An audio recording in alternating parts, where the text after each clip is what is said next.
A man opens the refrigerator door, grabs a cold bottle of mineral water, and presses it against his handsome face. He savors the refreshing chill, but something's off. Overnight, the city's temperature has mysteriously soared to 51°C. As he begins loading groceries into his car, he hears a strange crackling like something burning. Suddenly, he drops the eggs. As he bends down to pick them up, a bizarre scene unfolds.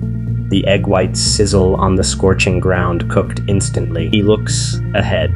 The road begins to rupture, as if something beneath is ready to explode. Sensing danger, the man leaps into his old car, slams the pedal to the floor, and speeds away. A moment later, the ground erupts in a violent explosion. Flames shoot upward, forming a massive fire tornado, engulfing buildings and tearing the city apart. The man keeps driving, not daring to slow down.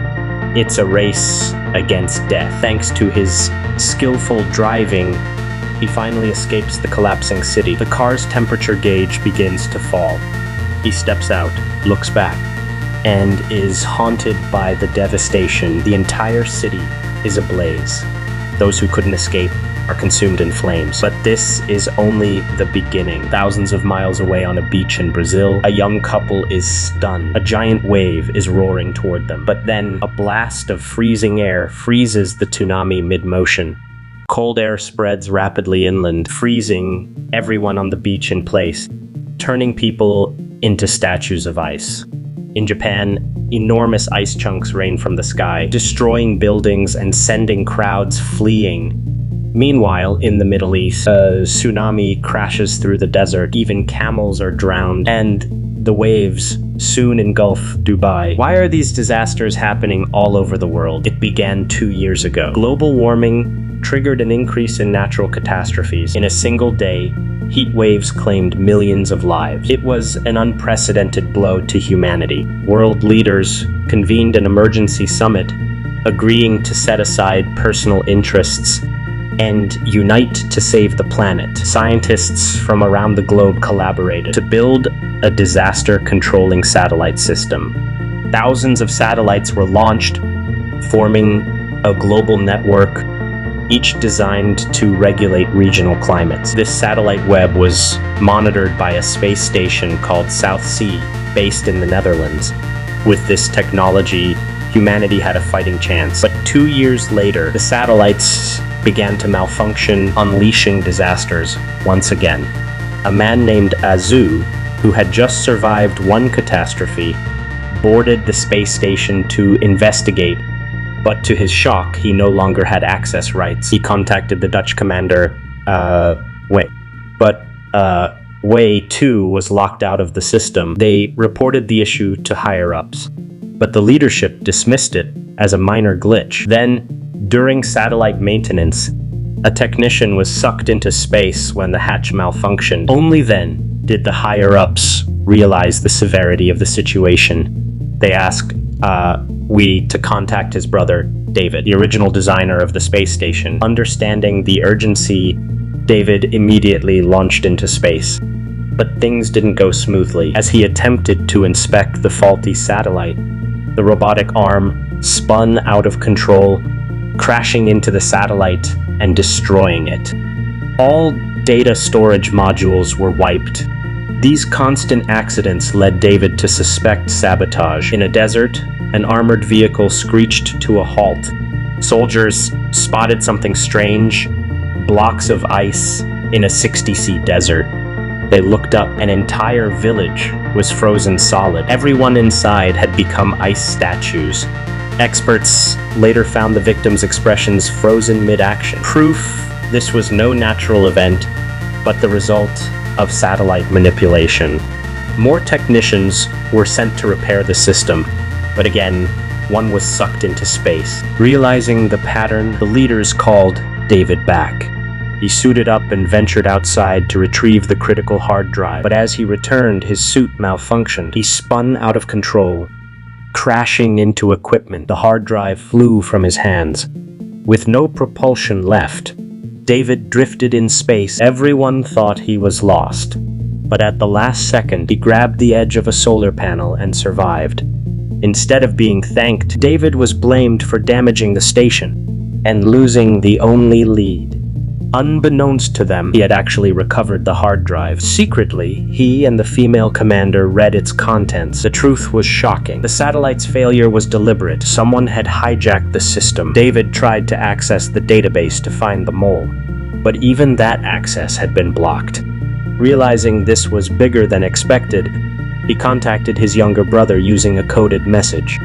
In the message, David revealed the Zeus project was a top-secret mission. Someone at the highest level was using the satellites as weapons, triggering disasters worldwide, then blaming it on system failures. David's girlfriend, a bodyguard to the president, had access to Zeus files. Though hesitant, she ultimately agreed to help for the sake of humanity. What they discovered was terrifying. The satellites were being used for global attacks. To stop it, they had to remove the virus and reboot the system, but only the president had the final override code. David contacted H. Wei to obtain it, but warned him not to share the truth, as, Wei might be the saboteur.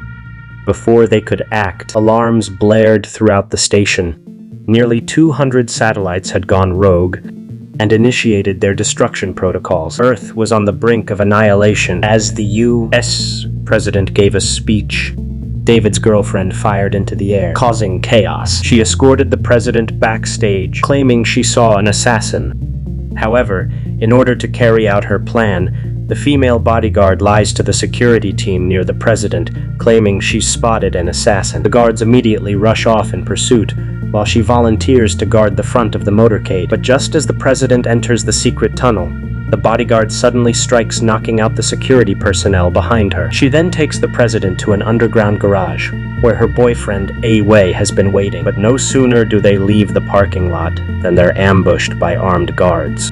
Fearless and fierce, the bodyguard slams the pedal and bursts out of the garage. On the road, Wei explains the truth to the president. The vice president had secretly used a virus to hack into the climate satellites, turning them into weapons of mass destruction to wipe out humanity. Only the president has the ultimate code, which can reboot the satellite network and purify the virus. That's why the vice president wants her dead. Before Wei explaining, a lightning bolt strikes the stage behind them, setting it ablaze.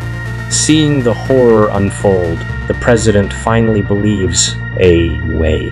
Meanwhile, the city is thrown into chaos as lightning storms sweep through, cars crash.